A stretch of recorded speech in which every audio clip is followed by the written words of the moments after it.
Second batch nga tayo guys ng IKEA, no? At kung mapapansin nyo guys, ito nga yung second batch ng aking pagbibideo. Dito guys ay makikita nyo ang set ng dining table. At talagang totally na kung gusto nyo ng dining table ay andito na nga at kompleto.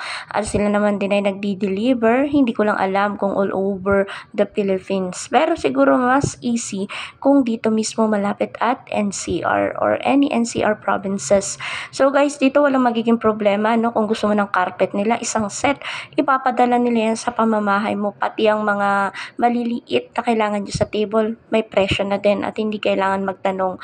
At dito din makikita nyo guys na kung gusto nyo naman ng isang set ng kwarto, meron silang mga design simula sa bed hanggang sa carpet, hanggang sa chair, meron din sila guys at kompleto. At pati nga itong cafeteria ay talaga naman yan ang magiging design niya. Kung gusto mo ng ganyang design, ipahakot mo na lang yan at ang IKEA na nga ang bahala sa inyo. O ayan guys, no, kung nandito ka actually kahit konti lang ang budget mo ay talaga namang mapapabili ka. Dahil nandito naman guys ay may mga affordable at hindi mo naman masasabing lahat ay mahal guys. So ito ay ang nangungunang pamilihan dito sa Pilipinas, dito sa NCR. Kasi nga guys, bakit? Pupunta ka pa ba ng mall? Sa mall, minsan walang presyo. Kailangan mo pang magtanong. Minsan, di mo pa mahagilap ang mga sales lady o mga nagbabantay nito. Dito guys, andito na lahat. At halos lahat ng kailangan mo na andito na kompleto, complete package, kumbaga.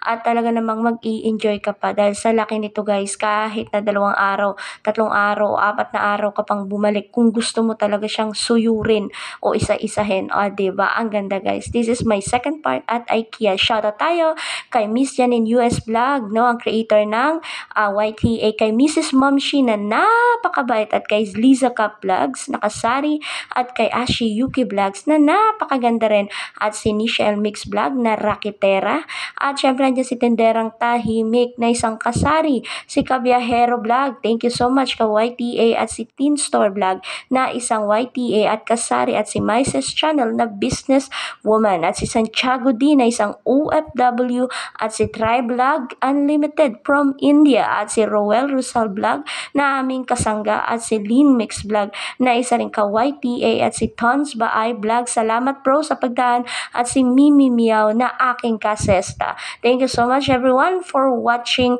my video today, and also God bless all of you.